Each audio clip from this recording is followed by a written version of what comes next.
பரிகாரங்கள் உண்மையிலேயே வேலை செய்யுமா? அறிவியலும் சித்தர்களின் மெய்ஞானமும் இணைந்த ஒரு தேடல். நேத்து நைட் இத பத்தி யோசிச்சுட்டு இருக்கும்போது எனக்கு ஒரு பெரிய மைண்ட் ப்ளோயிங் மொமெண்ட். ம் என்னன்னு சொல்லுங்க. அதாவது நம்ம ஊர்ல எல்லாரும் கஷ்டம் வந்தா உடனே கோவில்ல போய் விரதம் இருக்கிறோம், ஒரு யாகம் பண்றோம். இதெல்லாம் வெளியிலிருந்து பார்க்க ஏதோ ஒரு குருட்டு நம்பிக்கை மாதிரி தெரியும். ஆனா இதுக்கு பின்னாடி ஒரு பயங்கரமான உயிரியல் மற்றும் உளவியல் ஹேக் இருக்குன்னு என்னைக்காவது தோணியிருக்கா? ஆமா, இது நிஜமாவே ரொம்ப சுவாரஸ்யமான முரண்பாடு. இப்போ நாம என்ன நினைக்கிறோம்னா, ஏதோ ஒரு கண்ணுக்கு தெரியாத சக்தி வந்து மேஜிக் பண்ணி நம்ம பிரச்சனையை தீர்த்துடுச்சுன்னு. ஆனா ஆக்சுவலா உண்மை என்னன்னா, அந்த மேஜிக் நடப்பது வெளியில இல்ல, நமக்குள்ளேயே தான். நமக்குள்ளே தானா மூளைக்குள்ள நடக்குதுன்னு சொல்றீங்களா? எக்ஸாக்ட்லி. மனித மூளை எப்படி இயங்குது, நம்ம நரம்பு மண்டலம் எப்படி வேலை செய்யுதுங்கிற மிக துல்லியமான அறிவியலால இது நடக்கிறது. நாம செய்யற இந்த பழங்கால சடங்குகள், பரிகாரங்கள் எல்லாமே உண்மையிலேயே வேலை செய்யுது. நம்ம நம்பிக்கைகளுக்கு நம்ம உடம்போட வேதியியலையே, அதாவது கெமிஸ்ட்ரியையே மாத்துற சக்தி இருக்கு. இருங்க. நீங்க சொல்றதை கேட்டா எனக்கு கொஞ்சம் சந்தேகமா இருக்கு. இப்போ ஒரு 10 நிமிஷம் கோவில்ல உட்கார்ந்து சாமி கும்பிடுறதுனாலயோ, இல்ல ஒரு மந்திரத்தை சொல்றதுனாலயோ என் மூளையோட வேதியியலே மாறிடுமா? பிரச்சனை அப்படியே தானே இருக்கும். பிரச்சனை அங்கேயே தான் இருக்கும். ஆனா அதை பார்க்கிற உங்க மூளை மாறுது. இது வெறும் ஒரு தற்காலிகமான ஆறுதல் கிடையாது. மூளை அதை ஒரு உண்மையான மருந்தாகவே பாக்குது. மருத்துவ உலகத்துல இத பிளாசிபோ எஃபெக்ட் அப்படின்னு சொல்லுவாங்க. பிளாசிபோ எஃபெக்ட்னா அந்த மாத்திரை இல்லாத மாத்திரை கொடுப்பாங்களே அதானே? அதேதான். இது ரொம்ப சிம்பிளா சொல்லணும்னா, ஒரு சின்ன குழந்தை விளையாடிட்டு இருக்கும்போது கீழே விழுந்து முட்டில அடிபட்டு ரத்தம் வருதுன்னு வச்சுப்போம். குழந்தை பயங்கரமா அழும். ஆமா, வீடே ரெண்டாயிடும். அப்போ அம்மா ஓடி போய் அந்த அடிபட்ட இடத்துல ஒரு சின்ன முத்தம் கொடுத்து, அம்மா முத்தம் கொடுத்துட்டேன்ல, இப்போ வலி பறந்து போயிடும் அப்படின்னு சொல்வாங்க. ஆ, அடுத்த செகண்டே அந்த பையன் அழுகைய நிறுத்திடுவான். கரெக்ட். இது எப்படி நடக்குதுன்னு நினைக்கிறீங்க? அந்த முத்தத்துல எந்த வலியை குறைக்கிற மருந்தும் இல்லையே. ஆனா அந்த குழந்தையோட மூளைக்கு தெரிஞ்சது ஒண்ணே ஒண்ணுதான். அம்மா முத்தம் கொடுத்துட்டாங்க, இனி ஏன் வலி போயிடும்? ஓஹோ, அந்த அசைக்க முடியாத நம்பிக்கை மூளைய வேலை செய்ய வைக்குது. எக்ஸாக்ட்லி. அந்த நம்பிக்கை மூளைய பூண்டி எண்டோர்ஃபின், டோபமின் மாதிரி இயற்கையான வலி நிவாரணிகளை உடம்பு முழுக்க சுரக்க செய்யுது. இப்ப நீங்க ஒரு பெரிய கஷ்டத்துல இருக்கும்போது ஒரு பரிகாரத்தை செய்து முடிச்ச உடனே, அப்பா என் கஷ்டமெல்லாம் தீர்ந்துருச்சு அப்படிங்கிற ஒரு எண்ணம் வருது இல்லையா? ஆமா, கண்டிப்பா ஒரு பெரிய ரிலீஃப் கிடைக்கும். பாரம் இறங்குன மாதிரி இருக்கும். அந்த ரிலீஃப் வந்த உடனே கார்ட்டிசோல் அப்படிங்கிற மன அழுத்த ஹார்மோன் சுரப்பது உடனே குறையுது. மூளை அமைதியாகுது, உடம்பும் தன்னைத்தானே குணப்படுத்த தொடங்குது. வாட்? அப்போ என் மூளையெல்லாம் சரியாயிடுச்சு அப்படின்னு நம்புனா அது நிஜமாவே வலிய குறைக்கும் கெமிக்கல்களை உற்பத்தி செய்யுது. ஓகே, இது ஒரு குறிப்பிட்ட நேரத்துக்கு நடக்கிற மேஜிக். ஆனா தொடர்ந்து இந்த சடங்குகளை செய்யும்போது நீண்ட காலத்துல என்ன நடக்கும்? அங்கதான் நியூரோபிளாஸ்டிசிட்டி உள்ள வருது. மனித மூளை வந்து ஒரு கல் மாதிரி மாறாத ஒண்ணு கிடையாது. அது களிமண் மாதிரி தன்னை தொடர்ந்து மாத்திக்கிட்டே இருக்கும். நீங்க ஒரு பெரிய புல்வெளி மைதானத்தை கற்பனை செய்து பாருங்க. ஒரு பெரிய புல் நிறைந்த மைதானத்துல நீங்க முறையா நடக்கும்போது எந்த தடமும் இருக்காது. ஆ, புரிஞ்சுக்கிட்டேன். தினமும் அதே பாதையில திரும்ப திரும்ப நடந்தா கொஞ்ச நாள்ல அந்த புற்கள் எல்லாம் தேய்ந்து அங்கே ஒரு நிரந்தரமான மண் பாதை உருவாங்கிடும். அதானே? சூப்பர், சரியா சொன்னீங்க. மூளைக்குள்ளேயும் எண்ணங்கள் பயணிக்கும் நரம்பு பாதைகள் அப்படிதான் இருக்கு.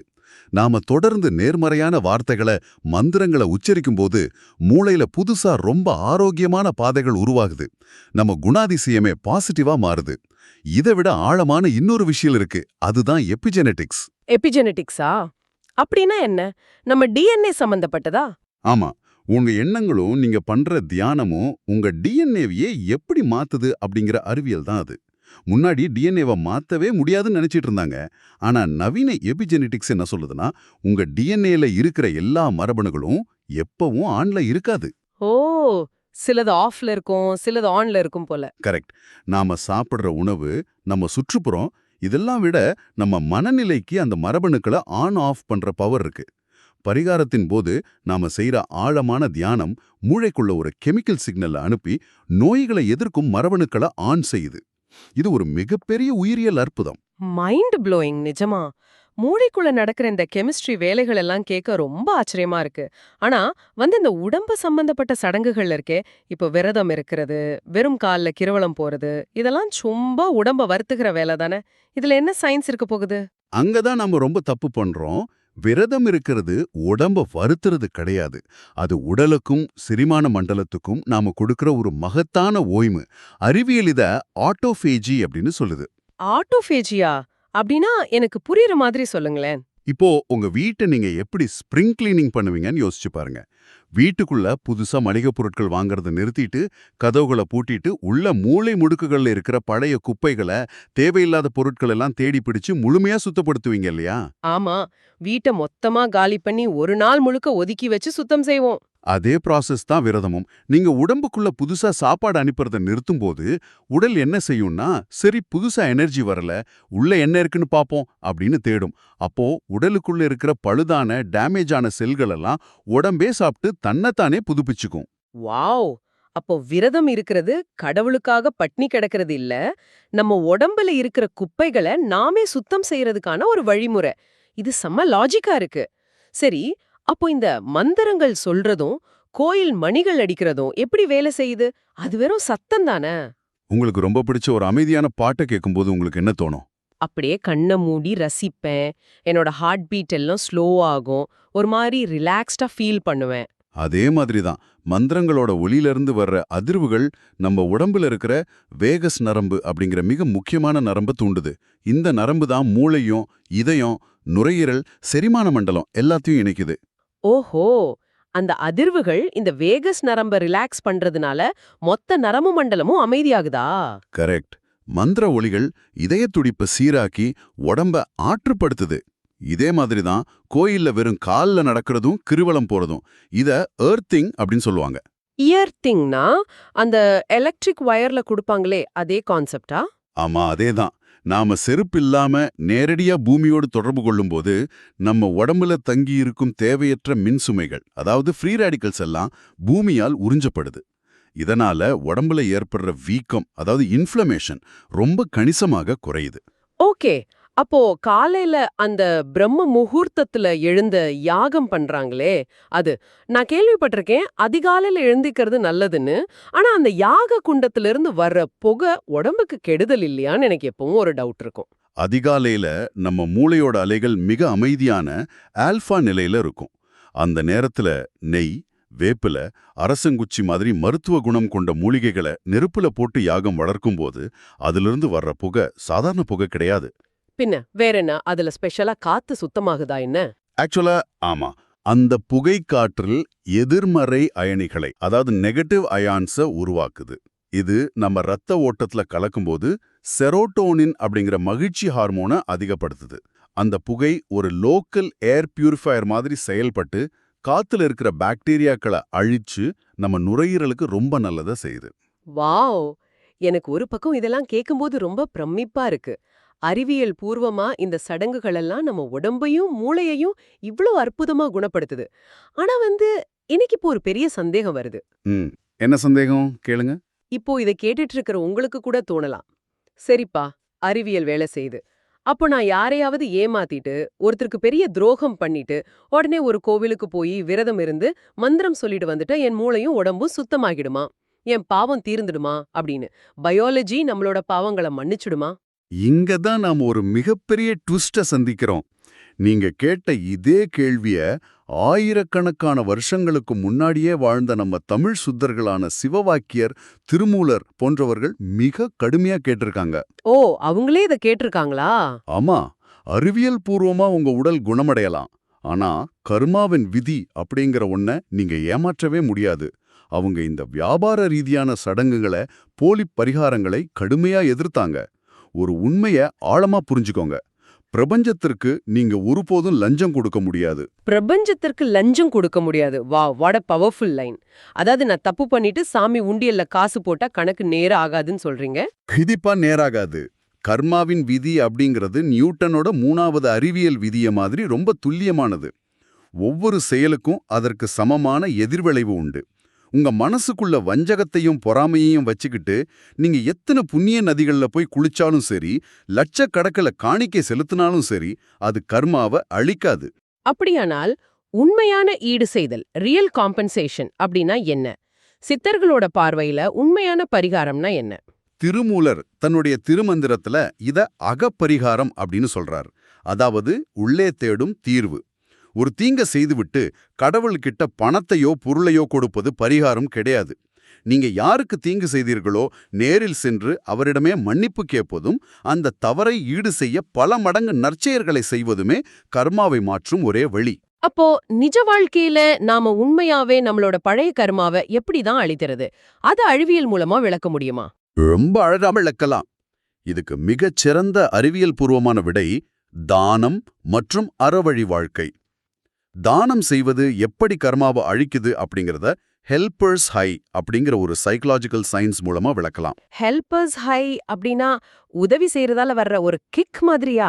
கிட்டத்தட்ட அதேதான். உண்மையிலே பசியோட இருக்கிற ஒரு ஏழைக்கு நீங்க உங்களோட சொந்த செலவுல உணவு வாங்கி கொடுப்பதா கற்பனை செய்து பாருங்க. ஆமா, அவங்க அந்த உணவை ஆசையா சாப்பிடும்போது நம்ம மனசுக்குள்ள ஒரு இதமான பெருமிதமான ஒரு அமைதி வரும் பாருங்க. அதுக்கு ஈடு இணையே இல்ல. அது எனக்கே நிறைய தடவை ஃபீல் ஆயிருக்கு. அந்த ஃபீலிங் வரும்போது மூளைக்குள்ள என்ன நடக்குது தெரியுமா? ஆக்சிடோசின் மற்றும் எண்டோல்ஃபின்கள் ஒரு வெள்ளம் போல பாயுது. இது உங்க நரம்பு மண்டலத்தையே முற்றிலுமா குணப்படுத்துது. மற்றவர்களுக்கு எந்த நிபந்தனையும் இல்லாம அன்பு செலுத்துவதுதான் உச்சபட்ச பரிகாரம். இத வெறும் சடங்கா பார்க்காம ஒரு ஒட்டுமொத்த வாழ்க்கை முறையா மாத்தணும். போய் ஏதோ பெரிய விஷயங்கள் செய்யணும்னு இல்லாம நம்ம தினசரி வாழ்க்கையில செய்யக்கூடிய சின்ன சின்ன விஷயங்கள் மூலமா எப்படி கர்மாவை பேலன்ஸ் பண்றதுன்னு ஒரு லிஸ்ட் மாதிரி சொல்ல முடியுமா? கண்டிப்பா. இது ஒரு மிகப்பெரிய உள்முக பயணம். இதனுடைய முதல் படியே ராடிக்கல் செல்ஃப் ரிஃப்ளெக்ஷன், அதாவது சுய பரிசோதனை. உங்க வாழ்க்கையில ஒரு பிரச்சனை திரும்ப திரும்ப வருதுன்னா வெளியில காரணம் தேடக்கூடாது. ஓகே, அப்போ கண்ணாடிய பார்த்து என்கிட்ட என்ன குறை இருக்கு, நான் என்ன தப்பு பண்றேன் அப்படின்னு நேர்மையா ஆராய்ந்து என்னையே நான் திருத்திக் கொள்வதுதான் ஆரம்பம். கரெக்டா? 100க்கு 100 சரி. அந்த சுய பரிசோதனை ஒரு செயலா மாறணும். நீங்க யாரையாவது காயப்படுத்தி இருந்தா நேரா அவங்க கிட்டயே போய் என்ன மன்னிச்சிடுங்க அப்படின்னு கேட்கறது தான் 2வது படி. ஒருவேளை அவங்க கிட்ட நேர்ல போய் மன்னிப்பு கேட்க முடியாத சூழ்நிலை இருந்தா என்ன பண்றது? அந்த மாதிரி நேரத்துல தன்னலமற்ற சேவை செய்யணும். ஏழைகளுக்கு உதவுறது, வள்ளலார் சொன்ன மாதிரி ஜீவகாருண்யம் காட்டுவது. உங்க வருமானத்துல ஒரு சின்ன பகுதியை தேவைப்படும் மனிதர்களுக்கு கொடுக்கும்போது உங்களுடைய ஈகோ முற்றிலுமா அழியுது. அகங்காரம் அழிவதுதான் கர்மாவிற்கான உச்சபட்ச பரிகாரம். இது எனக்கு ரொம்ப பிடிச்சிருக்கு. சரி, இப்போ நான் ஒரு பிசினஸ் பண்றேன், இல்ல ஒரு ஆபீஸ்ல வேலை பார்க்கறேன்னு வைப்போம். அங்க எப்படி என்னால இந்த அறவழி வாழ்க்கையை கொண்டு வர முடியும்? அங்கேதான் கர்ம யோகம் வருது. நீங்க செய்யற தொழில்ல நேர்மையா இருக்கிறது, உங்களை தேடி வரும் வாடிக்கையாளர்களையும் உங்க வீட்டுக்கு வர விருந்தினர்களையும் கடவுளாகவே நினைச்சு சேவை செய்வது, எந்த பலனையும் எதிர்பார்க்காம உழைப்பது உங்க தொழில் இருக்கிற தடைகளை தானாகவே நீக்கிடும். Wow, that's deep. அப்போ ஃபைனான்ஷியலா பணம் சம்பந்தமான விஷயங்கள்ல எப்படி நடந்துக்கணும்?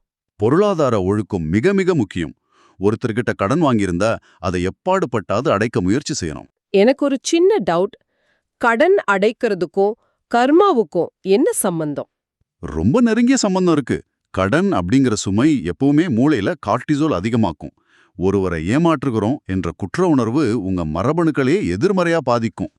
நேர்மையா அந்த பணத்தை திருப்பி கொடுக்கும்போது உங்களோட நரம்பு மண்டலமே ஒரு பெரிய ரிலீஃப் ஆகி செட்டில் ஆகுது. ஓ மை காட், நம்ம பண விஷயத்துல நேர்மையா இருக்கிறது கூட நம்ம மூளையோட கெமிஸ்ட்ரிய இவ்ளோ தூரம் மாத்துதா? சரி, மனசு அமைதியா வச்சுக்க வேற என்ன வழிகள் இருக்கு? மூச்சு பயிற்சி அல்லது வாசியோகம். முறையா மூச்சு பயிற்சி செய்யும்போது நம்ம உடம்புக்குள்ள இருக்கிற ஆற்றல் மையங்கள் சமநிலை அடையுது. அதோட மிக முக்கியமானது கிராட்டிடியூட், அதாவது நன்றி உணர்வு. நன்றி உணர்வா? இப்போ ஒருத்தருக்கு தேங்க்ஸ் சொல்றதுனால எப்படி பெரிய மாற்றம் உருவாகும்? தினமும் காலையில எழுந்தவுடனே உங்க கிட்ட இருக்கிற விஷயங்களுக்காக இந்த பிரபஞ்சத்துக்கு ஒரு நன்றி சொல்றது. எனக்கு இந்த நல்ல உடம்பு கொடுத்துருக்க, சாப்பிடறதுக்கு சாப்பாடு இருக்கு, தங்குறதுக்கு ஒரு இடம் இருக்கு, ரொம்ப நன்றி அப்படின்னு நீங்க மனதார உணர்ந்து சொல்லும்போது அது மூளையோட நரம்பு பாதைகளையே மாற்றி அமைக்கும். அதாவது மேலும் பாசிட்டிவான விஷயங்களை ஈர்க்கும் காந்தமா நம்மள மாத்திடுது, அப்படிதானே? அதேதான். அப்புறம் இயற்கையோடு இணைந்து வாழ்தல். பஞ்சபூதங்களுக்கும் இயற்கைக்கும் எவ்விதமான தீங்கும் செய்யாம வாழ்வது, மரங்களை நடுவது, நீர்நிலைகளை அசுத்தம் செய்யாம இருப்பது, இதையெல்லாம் தாண்டி இவை அனைத்தையும் உள்ளடக்கிய ஒரு விஷயம் இருக்கு. அதுதான் அறம் சார்ந்த வாழ்தல். அறம் சார்ந்த வாழ்தல். திருக்குறள்ல சொல்ற மாதிரி நேர்மையான, உண்மையான, மத்தவங்களுக்கு எந்த தீங்கும் நினைக்காத ஒரு வாழ்க்கை. அந்த வாழ்க்கை முறைதான் எப்பேற்பட்ட நெகட்டிவ் எனர்ஜியையும் உங்களை நெருங்க விடாம தடுக்கிற ஒரு புல்லட் ப்ரூஃப் கவசம் அப்படின்னு சொல்லலாமா? ரொம்ப சரியா சொன்னீங்க. இதையெல்லாம் தொகுத்து பார்த்தா நமக்கு ஒரு தெளிவான உண்மை புரியுது.